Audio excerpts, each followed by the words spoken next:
Welcome, everybody, to a new edition of Inside Boxing Daily. I'm your host for tonight, Jeremiah J. Pricer, and with me, fairly regularly, is Hamed Zaman. How you doing, man? Yeah, hello, Jeremiah. I'm good. How's it going? It's going real damn well, man. Hey, whenever I get to talk about boxing, I'm pretty excited. I don't get paid much to do it, but, it's still fun. Anyways, let's start with me presenting our sponsor, the Retired Boxers Foundation with Jackie Richardson, and former amateur standout Alex Ramos, something like a 5-time Golden Glove champion, excellent amateur. Anyways, let's start off by talking about Fury and Wilder 3. There's a quick turnaround time for this, thankfully so. A lot of times these guys are only fighting 2 times a year, but because this fight was in February and now we're getting this fight in July, I think there's a possibility that we may have Tyson Fury fighting 3 times this year, and then maybe, if he sticks to his guns and actually only, does his deal, maybe he gets the Wilder fight, maybe, the Dillian White, Alexander Povetkin winner in December, and then Anthony Joshua next year in a huge main event. I couldn't be mad at him. But what do you think of this fight and Deontay Wilder's prospects of improving for the third one? Yeah, I think the sooner the fight is over, the third fight, the better, because I don't think we need to see this fight. We've seen it in 2018. We've seen it in 2020 this year. And majority of the people think Fury won at least, I think, 15 rounds out of those 19 rounds. And the second fight, he systematically beat him, broke him down, knocked him out, dropped him twice. It was a one-sided beating. I do think, as I was saying before we had audio technical difficulties, that I personally think this fight, either Wilder pulls out or that the fight will get pushed back. I think Top Rank released some sort of statement. I think it was Bob Arum saying that they could be given extension. So the fight could happen as late as, I believe, September. I think it's reported also by Michael Montero, I think, on his show. So that's possible. I got a feeling either Wilder pulls out, which is possible, maybe unlikely, that the fact that he's wanted the rematch so quick, or either the fight gets pushed back. Because in July, I believe July, August time, you'll have the Olympics going on. You'll have other stuff going on. In September, if it gets pushed back, that might be more of a better timing. Because normally that's the season where a lot of the big fights happen or start to happen from there on to all the way to December. I personally don't think I need to see this fight again. It's definitely a fight that I think not many people will want people for pay-per-view, especially in America, if it's like $75. On the flip side, I've heard people saying it is a fight between 2 top 3, arguably 2 top 5. I think Wilder is rated as low as number 4 on Ring Magazine, I believe. I'm not sure about the other publications. So, in that sense, yeah, it is a good fight in terms of we're getting 2 of the best guys, arguably 2 of the 3 best guys in the ring. But at the same time, we've already just seen this fight, and it was a conclusive conclusion, I believe, in that second fight. I don't think we really need to see it immediately. That's where I think the outcry is from a lot of people that don't want to see it. It is in the contract, and Wilder has got a right. I personally think it's cashing out.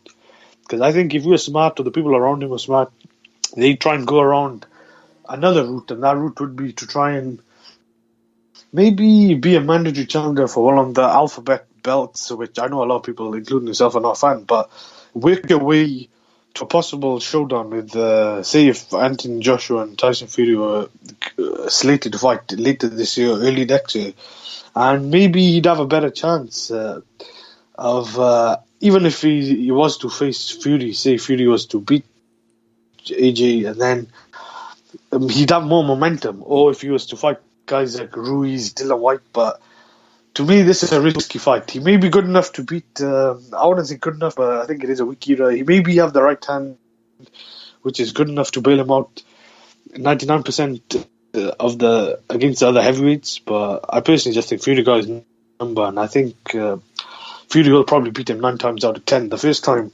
was, I believe, one of the only few times he had a chance. And Fury also, many people believe, won that fight. I know it ended in a draw, but I just can't see what adjustments he could make in that time. I personally think if they do a media rematch, they should either lower the pay-per-view price or they should do some sort of package deal, because I just think the numbers will be definitely below the second fight, which I don't think were bad numbers. Yeah, no, I think you're absolutely right. I mean, they've got to do something to try and get the numbers up because, John was talking about, I think this was on the show that you were on as well. I know we did a pre-fight thing before the second fight, and John was talking about how most of the times the rematch does not do the numbers that the first fight did, and this one obviously did much better numbers than the first fight, but it was not what everybody was expecting.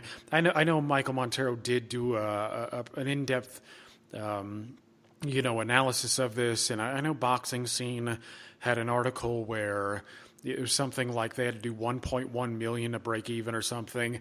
I'm not that big into numbers. I'm not into pay-per-view. I didn't pay for it. I saw the fight. I didn't pay for it. But it's just, and we saw the numbers for the illegal streaming and whatnot too.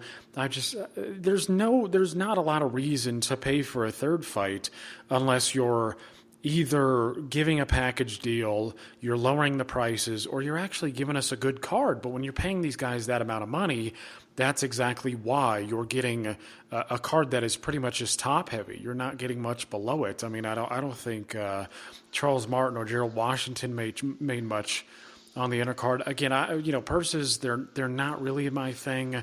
But I'm with you. I mean, I think Fury has his number. I think the closest that he could have gotten to beating Fury was the first time.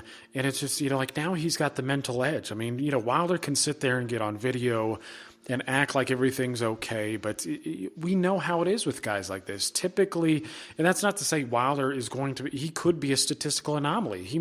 Maybe this hardly affected him all. I mean, there are those guys who do get knocked out and they don't seem to be all that fazed by it. I actually think Amir Khan is a decent example of that. I mean, he still fights much the same way he has from the get-go because of his mentality. There are other examples of that as well.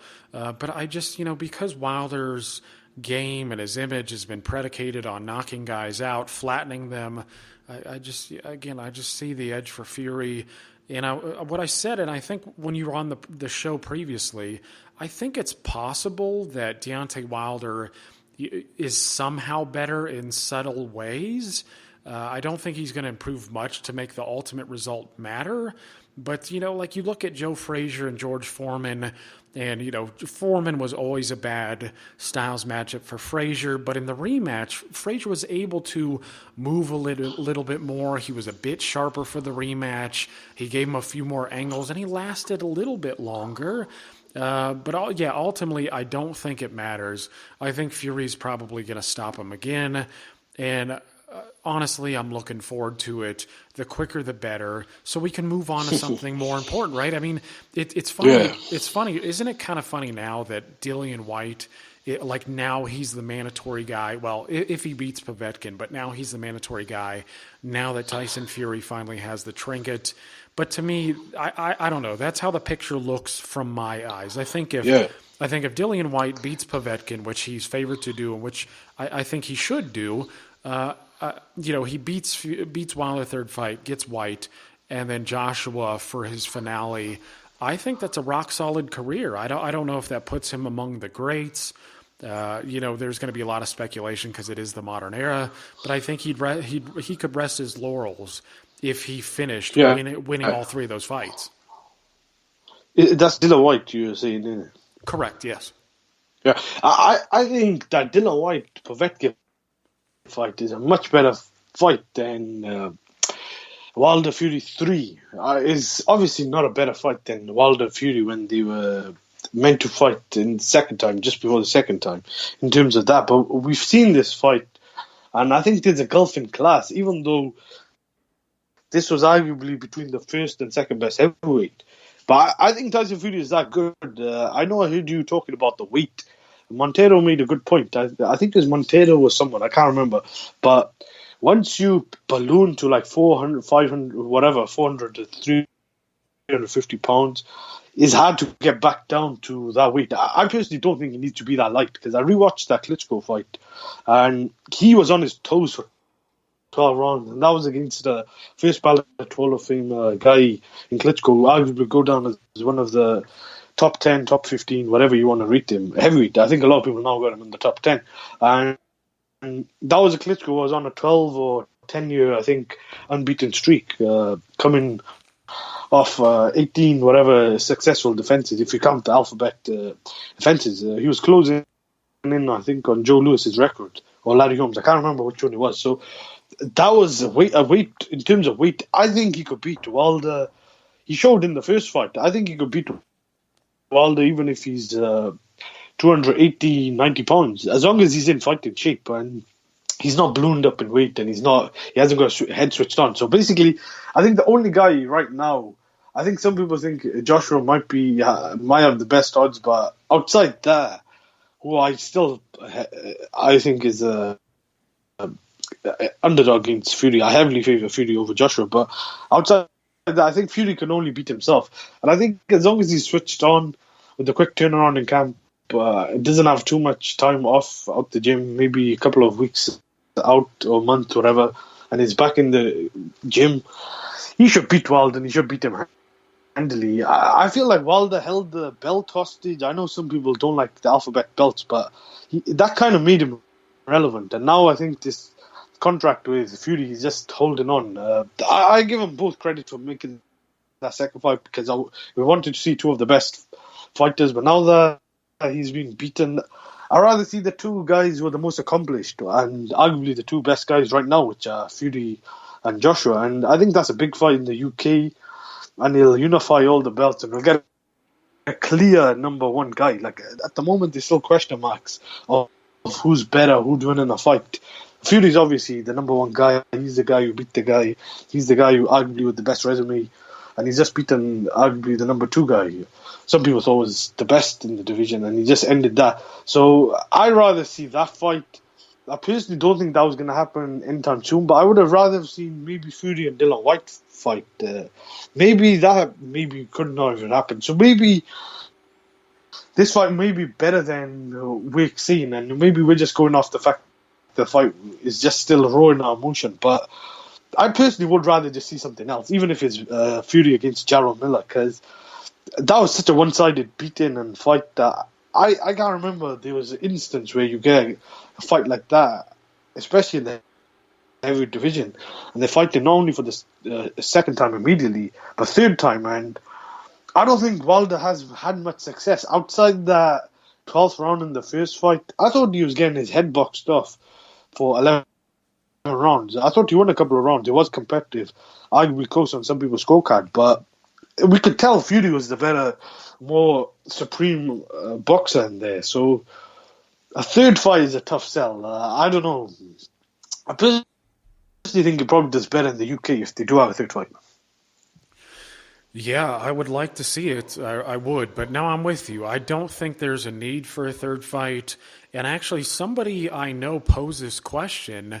I think it was yesterday or the day before. How many examples can you think of a guy getting beaten up like this, and then in the third fight, he turns the result around. He wins. I can't think of any examples off the top of my head, and so that's just one of the many reasons I think Fury gets him here. But we'll move on to... You go ahead. Would you just say this before we move on? Because the whole topic, whatever, the excuses and all that, I think this whole thing has become a beating a dead horse. Because I think far too many people, when they're talking about it, some people are just making too much of certain things. And I would say this: do you think though Wilder is a guy that could change you with one punch? So even in a third fight, I know his Fury, and he's already dropped him, but do you still think there's still that element of danger if Fury is not switched on like he is in the second fight? Like, I mean, it's possible. I mean, With boxing, I've learned my lesson, and I don't think anything's impossible. I try not to write off a guy's chances because, I mean, look how many upsets we had last year. I mean, is it possible? Wild, he could catch Fury coming in or something and finish the job. Maybe, but I highly doubt the prospects of that happening. I just don't think it's going to happen. Is unlikely. I agree with you. I'll say this: I did want to see Wilder fight some of the other guys because even though I'm not that big of a fan of the guy outside the ring, I still think he's a player, as we call it in the division. There's still fights that I think Steve Kim likes to say you can mix and match, and I agree with that. I wouldn't mind seeing Wilder fight Dylan White, Wilder even fight Povetkin. The fight I really want to see is Ruiz. So win or lose against Fury in this third fight, if he's going to retire, because he looks like he's cashing out against Fury, trying to get that belt back, which might be his last hope. I would like to just see the Ruiz fight after that, if he continues to box. But apart from that, I personally think he should retire if he gets beaten up again after this fight. Unless it's the Ruiz fight he takes. Apart from that, I just can't see anything else. Yeah, I think that's right. I mean, Deontay Wilder has gotten pretty far with his limited ability, and so I think it would be a good thing for him to retire. I mean, he doesn't really need to hang around. Him making $28 million or whatever it was for the Fury rematch. I think that's excellent for a guy of his ability. So yeah, I would say he should just leave it alone and fly off into the sunset. But Ruiz is a good fight. I mean, I would like that. It's easy to make. Stylistically, I think it's very interesting. But again, we'll have to see. I mean, we got to wait for the third fight to play out. It's going to happen, but it's July, so we won't have to wait for long. Anyways, we'll move on to the Canelo Alvarez DAZN deal. Now, Canelo Alvarez apparently has been offered a 3-fight series in a big, part of the contract here. Billy Joe Saunders early this year, not too early, but I think it's May 2nd. And then Golovkin, probably around Mexican Independence Day in September. And then Riyado Murata after that. It's a tough schedule. It's a big schedule, but for big money. What do you think about it? I personally think the toughest fight might be the first fight with Billy Joe. That's someone who's in their prime, who's unbeaten, who hasn't lost. I think he might have had a couple of close fights, but stylistically, that is a fight that could be a nightmare. I'm not sure if he's good enough to beat Canelo personally because he's a guy who's hot and cold, and if it's a remotely competitive fight with the amount of pressure Canelo puts on guys, he's obviously going to be favoured by the judges. We all know the history. I don't need to go into with judges and decisions, but that's a fight that's more interesting stylistically from a fan-friendly point of view. Yeah, I'd rather see the Golovkin even third fight, even though I think at this point Canelo will be a massive favourite and Golovkin will be a huge underdog based on the recent and past performances. But that's still a fight that sells. You could say it's a rubber match. It's more intriguing, much more intriguing than the Fury Wilder 3 fight. That second fight was so good between Golovkin and Canelo. The back and forth, the ebb and flow was great. Even though he's older, more on the decline Golovkin, I still want to see that with the deal. I think he'll have to take it. He should. I've heard back and forth. He doesn't want to fight Golovkin, but now I heard he does want to fight him. Then Murata is not a bad fight. I was thinking I'd rather see that than maybe the Callum Smith fight.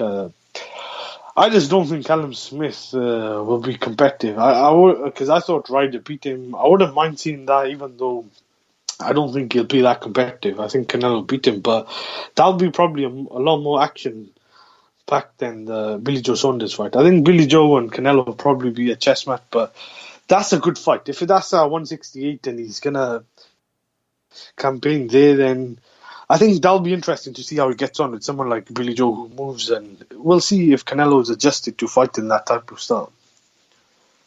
Yeah, we will. And, Billy Joe will not be the first southpaw that Alvarez has ever contended with, obviously. And so that's kind of my fear, is that I'm really not sure Billy Joe Saunders is as high a level of operator as Erislandy Lara was. I mean, Lara, to me, is sharper. He stayed in shape all the time. He did have some up and down performances. Like he got knocked down twice against Angulo, but I think that's because he chose to stand in the pocket more, kind of like Reagan Diao has done sometimes, and he got caught. But then when he decided to turn it up, he was obviously a class better. Austin Trout was obviously a good southpaw too, more of a work rate kind of a guy, less slick than Saunders is. So, my initial feelings is that, Alvarez will probably earn a decision there, but I still want to see it. Billy Joe at his best. I mean, really his best was probably against Dave Lemieux, who is a good fighter, huge power, but not a lot of nuance there. So to me, there's still some question marks as to how Billy Joe operates at the highest of levels. And so, him against Alvarez, I think, is a damn good fight. I think it sells well. Would you say, I think we were talking about this, I was on another stream, and we were talking about that I was saying as well, a lot of us were saying on the panel that we thought Billy Joe, his performance over David Lemieux was probably his best performance, but I don't think that was the best name he's beaten, if I'm talking about the caliber opponent. You think Andy Lee, I thought was I'd probably say Andy Lee was probably his best win. I know some people probably would disagree, but I think in that fight, going into that fight, I think there was a lot of question marks over both guys, and I thought he beat him pretty handily. He didn't dropped him twice. It wasn't as one-sided as the Lemieux fight, but I thought he was all wrong for Lemieux, and I personally think Lemieux was slightly overrated by some people. He didn't have the style in that fight. With Lee, I thought that was a really good win for Billy Joe Saunders. The Eubank win wasn't bad, but they were both basically prospects. But that was still a good fight. But I don't know if it's on the same level as the Lee fight. Yeah, I do think it's aged pretty well, though. I mean, Eubank Jr. obviously has some flaws. He's not an elite level operator either, but Eubank Jr. has shown that he can contend with world-level guys. I mean, he has beaten... So, you look at his performance against Yildirim. Yildirim's not an excellent fighter, in my opinion, but he beat him much more handily than Durrell did. Who else did he beat? When you look at his performance compared to, Gary O'Sullivan, again, Gary O'Sullivan is not an elite-level operator either, but he stopped him in better fashion than Jaime Munguia, improving Jaime Munguia did. I think Eubank has turned out to be a pretty good fighter. Again, he's not going to be an elite-level guy, but I think when you look at all those three wins together, it adds up to a pretty good resume. But, of course, he's had bouts of inactivity. He doesn't seem as if he's dedicated to the sport like he should be, but he's getting the fight of his life here, and so he's got to be in the sharpest shape possible. And I think it's going to be a real interesting fight. Again, I'm going to favor Canelo Alvarez there. I do think he's a notch above Billy Joe Saunders, but it would be a huge victory if he could pull it off. And, of course, the third Golovkin fight, I'm with you. It's the second fight was damn good. I wouldn't call it a classic personally, but there was a high level of skill. Good. There was a good amount of back and forth. But Golovkin is just older. But don't you think it was a much better fight than the first fight? I don't think the first fight was boring, but I don't think the first fight was that good. I've only rewatched it once. The second fight was so good. I thought it's one of the best fights of that year. I think it was voted the fight of the year. I thought Lomachenko-Linares, you could argue, may have been better, but I thought that second fight was much better. It was more of a Mexican war, as they call Mexican style, where they both actually just landed bombs on each other. Yeah, I agree with that. I mean, it was interesting because it felt like. I watched it in a movie theater, and it felt like near the middle rounds, Golovkin was starting to fade, and then it seemed like there was some concern there, and then all of a sudden he dug deep and he started landing good shots on Canelo, and it ended up being a damn good fight to the finish. I thought it was an excellent fight for sure. It's just how can... I think we all know this, but how can Golovkin improve upon that performance? And, what does Canelo really need to do differently? I mean, if he backs Golovkin up, who looks a little bit older, isn't pulling the trigger as much as he used to. It just, to me, it feels like an even clearer Alvarez decision. Like, I thought maybe there was a chance, and I know some people are saying this, like Adam Abrovitz, who's, I know, a board member for Transnational and writes for SaturdayNightLive.com, I believe it is. If I messed it up there, I apologize. Yeah, I think that's right. That's right. Okay, I know him and a few other guys are predicting Golovkin getting stopped this year, and Alvarez could be the guy to do it. As tough as Golovkin is, I do think there's a possibility that it could happen, seeing as he was hurt a few times against Derevyanchenko. I think Alvarez is a better body puncher. I think it's possible that he could stop Golovkin via body shot, but I also think Alvarez has shown a tendency in most of his fights to coast, right? He seems content to get to the finish line and let the other guy get to the finish line. So I would predict a decision win for Alvarez there, but I'm just hoping Golovkin decides not to box on the back foot and just meets him head on and does everything in his power to out-in-fight him. Yeah, I thought Canelo would stop him after seeing the second fight. Now looking back, I'd agree with you. I think it would have went to a decision last year. Maybe Golovkin would have just hung on because he showed some survival instincts against Derevyanchenko. I think he was hit by a body shot. I personally do think he'll get stopped now if they fight this year. I said that after the second fight. Although I was kind of split. I didn't think he'll knock him out with a headshot or drop him like that. I think it'll be a type of fight where Costa was pulled out against Hatton. Not necessarily the same fight like that as one-sided, but it'll be. I think if it's a stoppage, it'll be something like that, either with a body shot or he's taking accumulation and his corner throws in the towel, or the referee just technically stops the fight. I just think there's a lot of wear and tear on Golovkin's body and age, and he's a guy who's been boxing for a long time. So I think that is possible. But maybe safe bet would be Canelo on points. I just think Canelo's he's looking like a guy who's improved. I know in the Kovalev fight he didn't look that good, but at the same time, there was the factor that he was fighting a much bigger guy than himself, who was, I know on the fade you can make the case was past his best, but he's still naturally 2 weight classes bigger, and we've seen that's not really easy feat. I mean, you're dealing with range, height, size, weight, whatever. Even though Canelo himself is a big guy, I still don't think he's a light heavyweight, or whatever we say. I don't think Kovalev is completely shot. Right now, I think it's safe to say he's completely shot. You could say that. The way he got knocked out is bad. But I thought he was still a good vision that I thought Kovalev would probably beat pretty much majority of those light heavyweights. Maybe not Beterbiev or Bivol, but I'd probably give him a good case. And that fight was competitive. I thought Kovalev was winning, but I think Canelo showed that he can stop some of the elite guys as well. And Golovkin, just like Kovalev, I think is also towards the end of his career. And I personally don't think he should take the fight in one term if he wants to kind of save his reputation, because he feels he got robbed twice.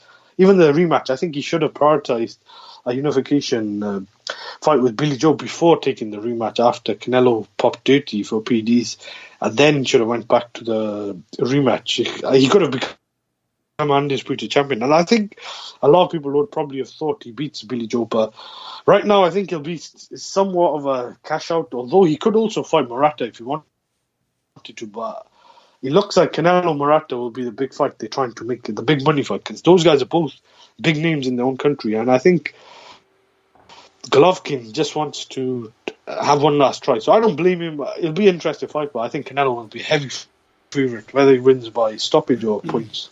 Yeah, I think there's so much pressure by DAZN to have the third fight, because I think they went in getting both these guys, big deals, thinking that a third fight was inevitable, because you saw the same episode of Montero Unboxing that I did.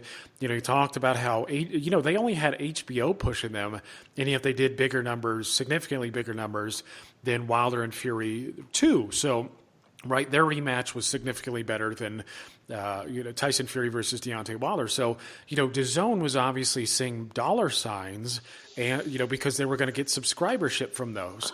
And they haven't had it materialize for one reason or another.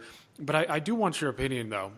Canelo is going to be a heavy favorite in a third fight with Golovkin. Is there anything Golovkin can do to win the fight? I don't think he can box on the back foot, stick behind the jab as good as it is, and win a decision. I mean, to me, he would have to hurt Alvarez. And I do think there was, maybe I'm mistaken here. Again, some of this stuff gets fuzzy, but I think in the ninth or 10th round of the second fight, there was the feeling that Golovkin was able to hurt him or at least dampen his spirit a little bit. What do you think? What strategy should he employ? I think he should just go right at him. I was going to say that. I'll keep it brief. I personally think he'll have to do what he did. If you see how he came out the blocks against Derevchenko, Rubio, I know he's not in his prime and those guys are not Canelo. He'll have to try and force him into a fight, into a tear-up. I personally think Canelo has got a good chin, maybe even granite chin, you could say, but I think Golovkin hits that hard. If he hits him in the right spot, on the sweet spot, or on the temple, he could probably hurt Canelo. Going by the history or past, I think it is a tough ask. So if he couldn't, at a younger age, if he couldn't hurt him or put him down, it's probably unlikely. Although I think he'll have to take risk, and taking risks, he's going to leave himself open. So is he willing to take that gamble and try and go out on his shield rather than maybe take a more sustained, long beating, which could play out? But I'm not sure. I'm not sure if he's got the legs to do a tough fight like that for 12 rounds. If that's the case and turn it into a gunfight early, there is a chance Canelo could come out on top either way, because he is the younger guy, he is the faster guy, and he could beat him. But I mean, if Golovkin lands on him, I still think he's a knockout chance possible. If you compare Marquez and Pacquiao, I know there is a suspicion over Marquez might be on PDs, but 3 fights Marquez didn't put him down or knock him out, and the 4th fight was a knockout. So I mean, and those guys, I thought, both went at it for in the 4th fight. They wanted both stop each other. So maybe if Golovkin turns into that, and Canelo might want to retreat and might also want to stop him, we could get that type of fight, and maybe one of them could get knocked out. Although I do think it's unlikely. I think Canelo is a polished boxer who knows, it's a dangerous business, and Golovkin is a big banger that he wouldn't want to retreat with him and go toe to toe. Yeah, I think, as you noted, he's an older fighter. That if he wants to keep his legs, I think he just can't move a lot. He's got to go in there, and he's really got to dig to the body a lot more. To me, I don't have much doubt. I actually do think Golovkin could stop him. I mean, when you look at the 2 fights, Golovkin didn't really land a lot of clean, hard bombs to the head on Canelo Alvarez. And I think he'd really have to dig to the body a lot more than he did to slow him down. Because Canelo, I still think, has stamina issues. He's not a guy with a high work rate. He works off your stuff. I mean, he's an excellent fighter. He's really evolved and become arguably the best fighter in the world. But Golovkin's really going to have to put some money in the bank, wear him down to the body, and try to land some shots to the head. Any final thoughts on that? Or if not, I'll just move on to the fight quickly. I think anything's possible. Anyone could get knocked out, because Canelo did get hurt in the 10th round in the rematch, 10th or 11th. I can't remember which round it was, and he kind of held on. If Canelo takes more risks as well, then he's obviously suspect to get knocked out. What I meant when I said that he's a more polished player, he's not. I don't think Canelo is the type of guy who will try and make into a gunfight where there's a chance he could get knocked out himself. I think Golovkin is that type of guy. We've seen in the past against opposition that maybe not on Canelo's level, but I thought he did with Brock, and I thought he did in some of the other fights. I know which weren't on that level, but Golovkin, I think, is a guy that maybe could try and take that risk, although I don't think he'll be really... I don't think it'll be the smartest idea. It's a risky strategy, which, could be either worthy or could backfire. Yeah. I just think he has to go try and win it. I don't think he should, because I think if he's tentative I think it will reflect Bernardo's legacy if he goes out and tries to get it. And if he does happen to get it, obviously that's a massive thing because, a lot of people see him as kind of being screwed by the system a little bit by, missing out at least on the first decision. Anyways, the Murata fight, that would be the third. As you noted earlier, Murata is huge in Japan, has big viewership numbers. Murata is a guy that has been he's been in the sights of pretty much all the big names at middleweight for a while now. He got upset even though most of us thought he won the fight, but he lost to Rob Brandt. That kind of put a roadblock in the way. He got the rematch done, went and got the knockout, and now pretty much everybody who's somebody at middleweight wants to fight Murata because he's seen as lower risk, high reward. I think that's the case here too. Murata is a good fighter. He was an Olympian. I think he was a gold medalist. Maybe I'm mistaken there. No, he was. Okay, that's what I thought. I thought I feel familiar enough with his background to know that. But Murata is a good fighter. He's big. He's strong. But there's not a lot of versatility in his game. He pretty much comes at you with his gloves high, throws a lot of punches. Again, he's a physical guy, hits pretty hard, and oftentimes wears you down. I mean, I saw the Stephen Butler fight. I don't know if you've caught that. Butler was actually pretty good. He looks polished compared to what he did in the past, but Murata just ran over him. He was just too big, too strong. That kind of guy against Canelo Alvarez, I just don't think, honestly, I see Murata sort of as like a Callum Smith Styles variant. Like they fight in a similar stance, but I actually think Callum Smith is slightly more skilled than Murata. Maybe I'm wrong there, but I just think those guys are bad against a fluid guy like Canelo Alvarez. What say you? I've never been sold on Callum Smith. Arguably, he's rated the number one super middleweight. But I was there when he fought on the Golovkin Triple G Brook undercard. Yeah, I think it was like an 8 or 10 round. I can't remember, but I was just never sold. He fought down to his level there, and I seen him. Someone who's very big, but he doesn't know how to use his dimensions, height, size, and reach, and I think he kind of fights down to his level, and he also fights down to the size of his opponent. So he's the type of guy who I don't think knows how to use his reach. I personally think Murata's more effective. Maybe not skilled, but I think if you're more effective and know how to use your will and size and power, then I think that is a skill in itself. I don't know about you, but right now I'd probably want to see Canelo Murata more than Golovkin and Murata. I personally don't think Golovkin and Murata will happen. I think there's a chance that we'll see the schedule as they're seeing it. That's probably the most likely scenario. But a couple of years ago, I did kind of want to see the Golovkin and Murata fight. I thought it was a nice PD, and he could have matched up against Murata in a fight that I think maybe would have been more competitive than maybe before. But right now, I don't think that's going to happen. Would you rather see the Canelo Murata fight or the Golovkin Murata fight if it was, say, a choice between the two? Yeah, I'd rather see Golovkin Alvarez. I mean, to me, it's like if you pair Murata up with any of these guys, I think Golovkin pairs up with Murata better in terms of styles. I think that's a bit funner. I just, again, as I noted, I think Alvarez is a bad styles matchup for Murata. I think an old Golovkin versus Murata, I think that's fun. I think there's a lot to be had there in terms of back and forth action, but I just think Alvarez is just too good for him. Yeah, no. The only thing is, I think Golovkin towards the end of his career, I think it'll just be bad if he's to get stopped by someone like Murata. Like, no disrespect, I just think that's someone you'd probably walk through 2, 3, even whatever 4 years ago. At that time, I think it would have been a lot one-sided. But even if you go back about 2, maybe 3 years ago, I personally think he's kind of faded, especially in the last year, the whole Derevchenko fight.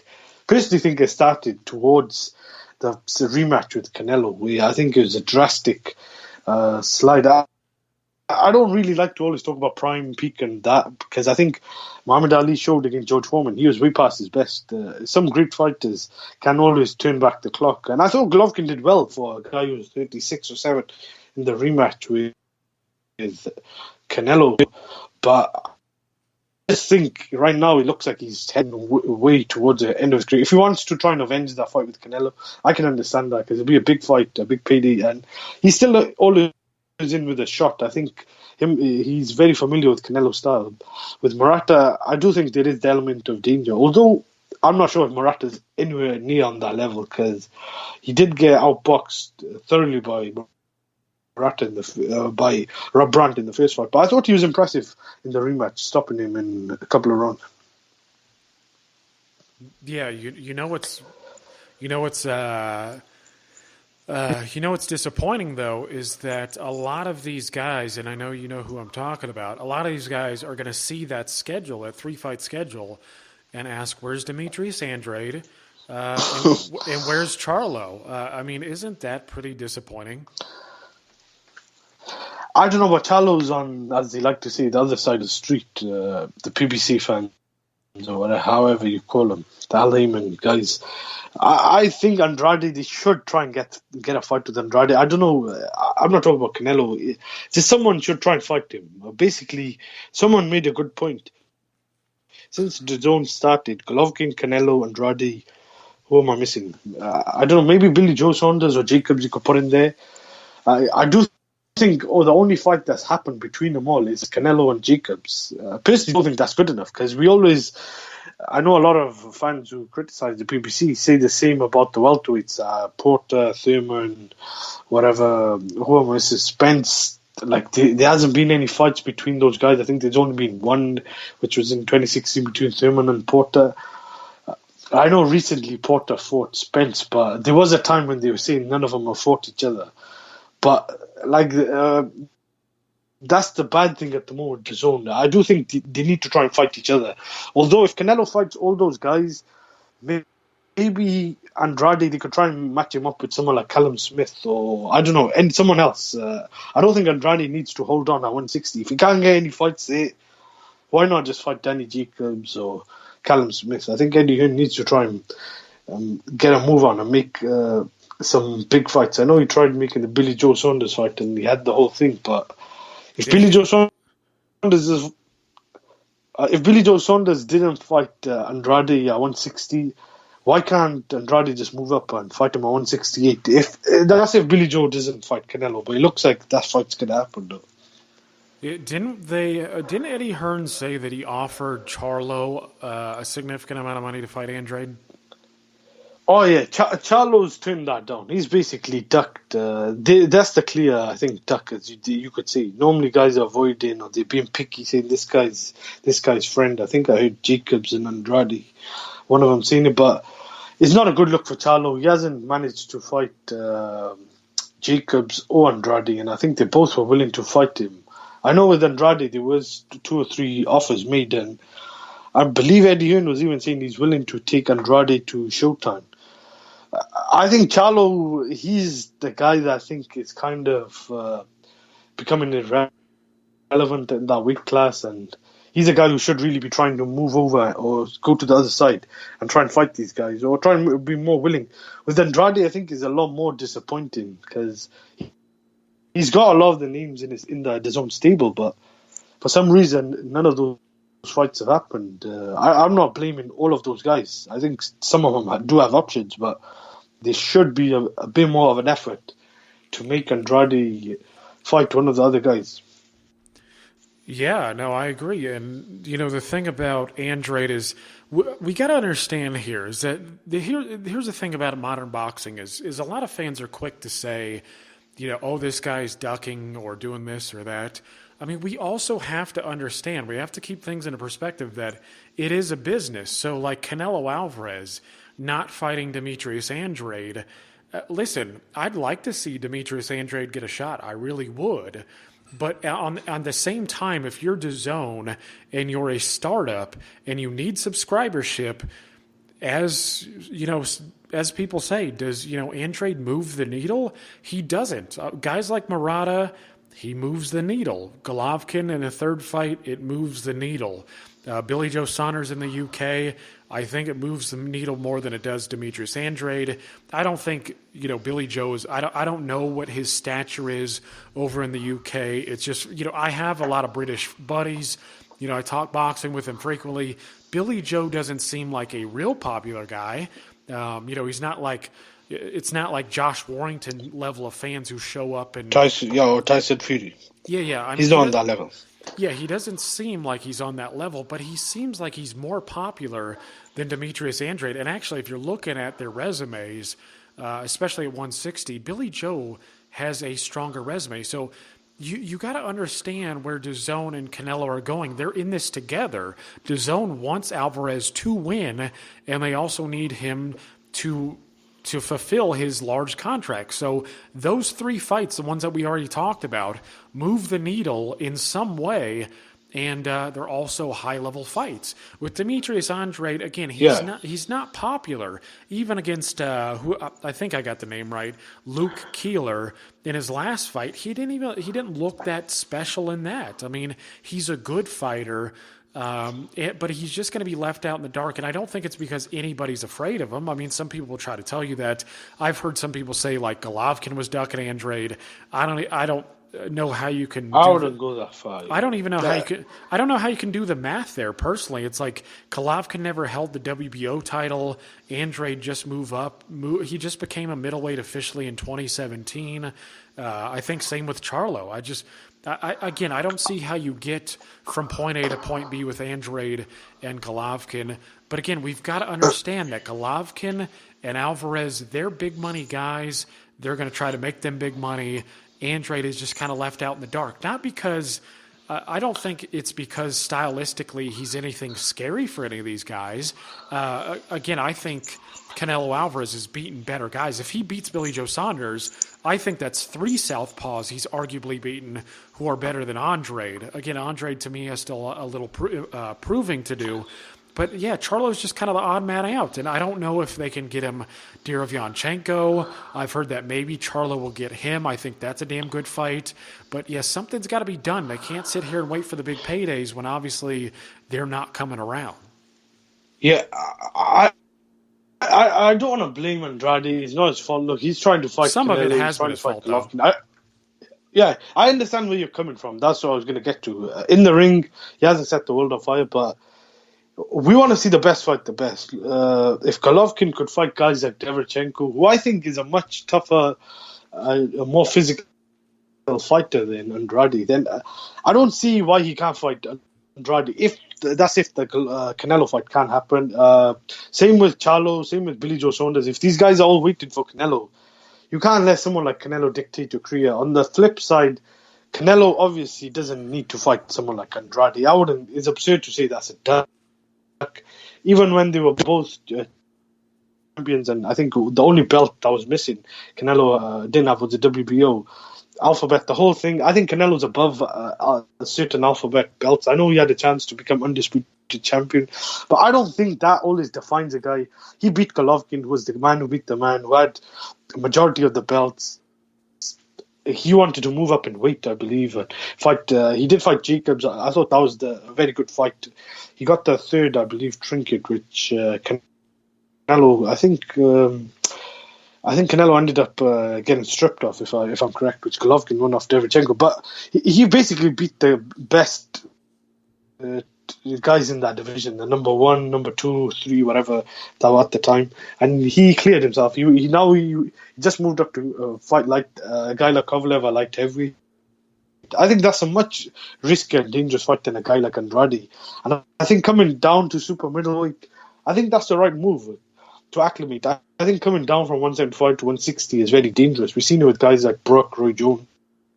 It's never healthy to come down 2 weight classes if you move up or whatever, that much pounds. I don't think Roy Jones moved. Roy Jones I think did as well. Yeah, heavyweight to 175. So, yeah, that was a big jump. I was going to say, I do feel Andrade is not in the wrong with Charlo. I think that's on Charlo. I don't know what they're doing with Charlo. He deserves to be called out, just like when other fighters get called out. He's not going to fight Derevyanchenko anytime soon. I think they're waiting on a guy like Eubank, who beat Korobov on the undercard.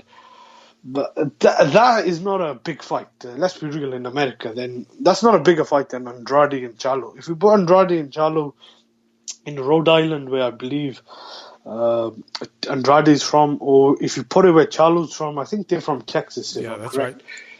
Those are big fights. You fight a guy like Eubank, let's be real, is unknown in America. Not a bad fight if that happens in the UK, or even if it happens in America. The actual fight may be competitive, but that's a big fight. Him and Charlo, Andrade and Charlo, and it's a unification like that. At least a bit more clarity that who's the next best guy after the Golovkin and Canelo. I know Derevchenko is rated pretty high, but I think we need to see how he does when he comes back. Like that, again, with Golovkin, I'd say this. If the Canelo fight doesn't happen now, it may. I'm not sure what he's going to do. I know he's got a mandatory defense, but I mean, if we don't if you're not a fan of the whole alphabet string, I mean, he doesn't really need to even keep that. But he could fight Andrade and maybe, I don't know if they'll give him a pass, but I think he'll get more recognition and respect than fighting an unknown Polish guy who I've never heard of. Or maybe he could fight him after if the Canelo fight doesn't happen. But I think Canelo got the most option. The rest of these guys, I don't blame him. But I understand from a business point of view what they're doing. But from a fan's perspective, I don't think they're doing the right thing if they're just waiting on Canelo. He's only going to fight two, maybe three he does, but he's only going to fight, looks like 2 or 3 times this year. I don't know if the third fight will come through. And only 2 of those guys will fight. There's other options for both of Charlo and Andrade. I know Jacobs are 168, but he's there. Callum Smith is there. I don't know why you can't make some of these fights. I think Eddie Hearn needs to do a better. I think the card he had last time on DAZN was very good, but you need to start making some of the better fights at 160, 168, because we know the 2 other champions, 168 belt holders, Plant and Benavides. It looks like they're not fighting anytime soon, but we know those fights ain't going to happen because they're promoted by the PBC. So the best you could do at those weight classes, the guys you got with belts, try and mix and match and make some fights. Yeah, I agree. Yeah, and I'm with you. If Golovkin doesn't get Alvarez in September, yeah, he's fighting I think it's Zaramita early on, and Zaramita is a quality operator. To me, he's a bit like a how do you say his last name? Selecki. He's a bit like Selecki, like a good. He was a good amateur. He's got he fights kind of in a European style. He's got good technique. He's a solid fighter. I mean, he's highly ranked. I mean, he's a top 10 ranked guy. So as sort of a stay busy fight, I think it's better than what you're getting from some of these other guys who are fighting, real fringe contenders or guys who are even on the fringe.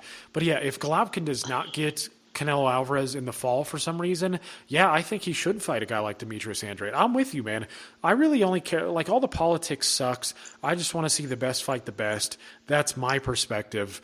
But again, I also understand what's going on here. And I mean, how can you fault, Canelo Alvarez if he's fighting Billy Joe Saunders, who is clearly a high-level operator, and then Golovkin in a third fight in September? I mean, that's a rock-solid schedule, and most guys don't even get close to that. So, and then Murata afterwards, I'm fine with that. Again, I just don't want to see these guys sitting around. Eubank versus Charlo, it's okay. But you got to get these guys somebody to make sure that they force Canelo Alvarez's hand. They force their matchmakers to get him, to make the best fight the best. But anyways, we'll move on to that because we have been talking about DAZN a little bit. DAZN apparently is moving to what was it, 200 countries or something like that. I didn't get all the details. Maybe you know a bit more about this than I do. I don't know. What are your thoughts on this? I've heard he's going to start. I think Dillian Whyte is fighting Povetkin on May the 2nd. So I heard that's on pay-per-view on Sky Sports box office pay-per-view. And then I heard that since Canelo and Billy Joe Saunders, which again, I don't blame Canelo. And Billy Joe is still a belt holder at 168. So that's a fight that will try and launch the UK DAZN, I think, market, which I think is good marketing and a good plan by the guys at DAZN and Eddie Hearn to make this fight. So I think that's a good plan. I've heard they're going to start off in May, so it'll start off at, I think, $4.99, which is almost £5, a penny off £5. So I don't know what the long-term plan is, how they're going to work. Are they going to do pay-per-views? Are they looking to take over Sky Sports. Maybe I've heard Anthony Joshua's deal with Sky ends next year in Matchroom, I believe. And they may be looking to do some sort of deal with him, maybe in the UK, or either I think the Matchroom deal may be ending with Sky as well. So they're either trying to get some sort of boxing off Sky and maybe other sports like the Champions League, which is the biggest European premier competition in soccer. Maybe they're looking to expand in Europe, and the UK market is obviously a big market. So maybe that might be the plan.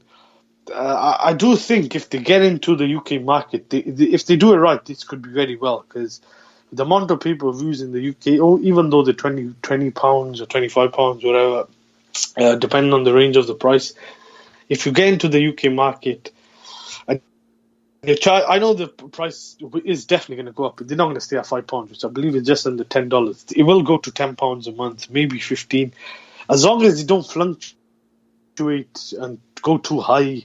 I got a feeling Eddie Hearn will either cut down on the pay-per-views and start charging up to £15 to £20 a month for DAZN. It won't be his idea, obviously, but the guys at DAZN, and he maybe have suggested the idea, and then he'll say to people, or they'll say to people, rather than opening the box office pay-per-view, you could pay £20 for a month and you get DAZN. I would pay for it if it's about £5 to £10 a month, but if the price is too high and there's not quality on there, like the fights are not at the moment, anything half decent is on pay-per-view on Sky Sports pay-per-view box office, which I believe is not really a good look. There's guys who have Sky Sports really don't get any quality boxing apart from the international odd few fights you get there. I personally got that for football, which I watch, and other sports. At the moment, there's not much variety of other sports. They've cut down. They've lost a lot of other stuff to BT Sports and other outlets. But I think boxing could be the market where they can market it, because Box Nation had a fall where I think they're back, but they're not really showing the premier fights they used to, where they used to have a lot of the international and even some of the domestic fights. And now BT have got a lot of the chunk of the British fighters as well. They promoted Fury, and ITV had a deal which they signed with Al Heyman and BBC, which fell through as well. So I think DAZN is a good time, but they'll have to try and do a good job of the boxing, because Sky have not done a good job. So if they get that right and say only AJ or I don't know, whoever's Matchroom is only fighting on pay-per-view and the rest of these guys are fighting on DAZN, then I think it'll be worth anywhere between £10 to £15 a month. I think as long as they get the fights that the fans want to see on there and the schedule is good, with evenly matched fights, the fights fans are demanding, then I don't see why. I've been crying out for an app like DAZN or ESPN Plus in the UK. We don't have that option. A lot of the things I'm watching are either on the stream or used to be on Box Nation, or more recently now on Sky Sports. So and it's a lot cheaper as well. It'll be a lot cheaper than Sky Sports and BT Sports per month. So I think it's a really good plan, and it's good for the fans as well. Right. Yeah, exactly. I mean, it's a good model. I mean, look what Netflix has done for movies. It's about time we have one for sports. And that's really all I got to say about it. I mean, so long as you keep the price reasonable, it's good for everybody involved. Again, you're getting better value. I mean, this is part of the reason why I almost never pay for pay-per-views. The only one that I've paid for in the last, 10 years, or at least one of the very few. Actually, I've never fully paid for any pay-per-view. I only do it if my dad and my brother go, like thirds with me or something. Again, I'll just stream it, because generally pay-per-views over the last decade have largely been, at least in the U.S., have largely been shit. You'll get how many almost fight of the year candidates can you think of that have been American pay-per-view? I mean, it's rare. And not only that, again, the undercards typically suck. I mean, there's just not much value there. So with something like DAZN, I'm getting much more value out of that than I'm getting in all these other places. I mean, I mean, I like PBC when they're putting it on free TV. I think that's a really good route. I like the fact that they're getting in front of a lot of people. Being on free TV is something that I really like. But when you're comparing DAZN to pay-per-view, like PBC doing 4 or 5 pay-per-views last year at like $500 or something, whatever it was. These apps are, I mean, this is the way the market has gone. And I just go back to Netflix, what that's done for the movies, and I think it's a good thing. I mean, that's all I really got to say about it. And I'm glad DAZN is moving into other markets. Yeah, I'll just say this before wrapping up. I don't think there's anything else. Netflix is something a lot of people who watch dramas, films, and whatever, CDs. I've got that as well. I think it's about anywhere between £5 to £10 in the UK, about $15, I think, dollars or something like that onwards. I believe in America that probably cost the price range, but that's something which is useful. It's similar to the WWE network, so which I believe cost around £10. Yeah, I don't have that. I used to have it for a couple of months, I think. I'm not really that big of a wrestling fan as I used to be as a young guy, but because it sucks more now. Yeah, it also is just the era. I think is a different era. The whole Attitude era was a good era, but I was going to say with DAZN, that was really good. Yeah, with DAZN, ESPN Plus, those are more options to a boxing. Here we don't have that. We don't have any boxing on BBC, ITV. You have the rare fights on Channel 5. We used to have an ITV4, which is part of ITV. I think they did a good job with Tyson Fury, but we don't get that. We used to have Calzaghe and guys like Hatton fighting on ITV. I mean, you had Jerome McClellan and Nigel Benn, I think, in 95 doing, I think, 20 million viewers on ITV for a country which has much less population than America. Those numbers are staggering. Now it's just gone. I think the Hens have just taken over and they like the pay-per-view model. It's very bad how it's become. I know it's only £20, so the American pay-per-view is a different market. $75. If you add that up for 4 or 5 pay-per-views, that's like almost $1,000, I believe. Over here, it's just there's too many fights on pay-per-view, which are very hard to access. I don't really pay for pay-per-views. I go to fights live. I'll watch fights live. I've been to London a couple of times to see fights live. Like, I got no problem with that. If they're in Cardiff, where I'm from, but I just don't like watching fight. And if you could watch it for free on a stream, I used to watch it on the PlayStation. Like, I don't know why you'd want to pay as well. I know the bad thing with the stream, they do cut out sometimes, but the thing is with pay-per-views, is just a lot of these fights are not really pay-per-view worthy, in my opinion. And I'm quite vocal about it. I have been in the past as well on Twitter. I just personally think there's very rarely fights that I think about paying for. Mayweather Pacquiao was one, I believe. Paid for De La Hoya Pacquiao, which is a very long time ago.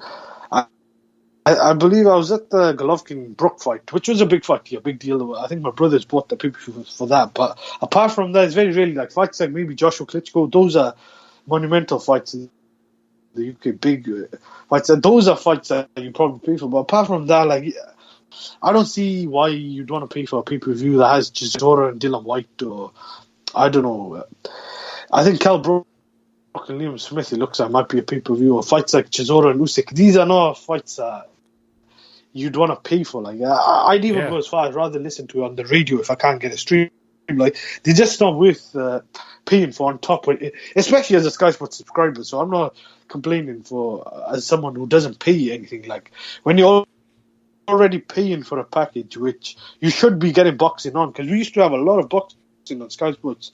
But as slowly as Eddie Hearn has taken over Matchroom, and that's all they really show. They show the odd quality fights, international fights, but you shouldn't be paying that much for Sky Sports and then be asked to pay top for domestic fights. When a lot of these good fights, which are on the other side of the pond, are normally at like 4 or 5 in the morning, which I don't believe people open the package for, especially at the moment. Even in America, I think the boxing is not what it was. When you had HBO, a lot of the big fights were happening regularly.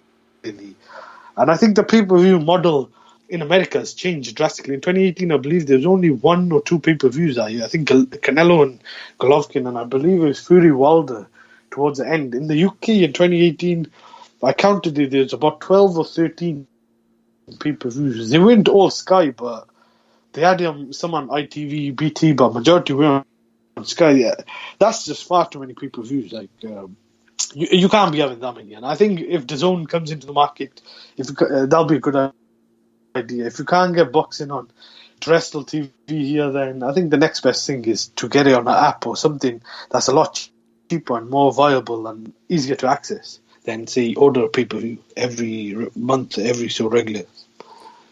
Yep, yeah, and that's why they'll try to get into these other markets. They won't only be targeting soccer or football, whatever you want to call it. They'll be trying to get cricket and all these other sports that are big, rugby, all sorts of stuff. In America, they really want the big sports. They want the NFL, football, whatever. And we'll see. We'll see what their success is, but their focus has been on boxing. Let's hope it succeeds. Again, I think it's a good model. But yeah, we'll leave it at that. Any last words, Hamed? I don't think there's anything else to talk about. But thanks for having me on. It's always good to talk boxing with you, and hopefully I'll be back soon to talk boxing with you guys. Yeah, absolutely. So, we'll wrap the show up there. And as always, we're brought to you by the Retired Boxer Foundation. Jackie Richardson, Alex Ramos, go check them out. Pitch in if you can. So for Jeremiah Pricer, Hamed Zaman, you've been listening to The Grueling Truth, where the legends speak.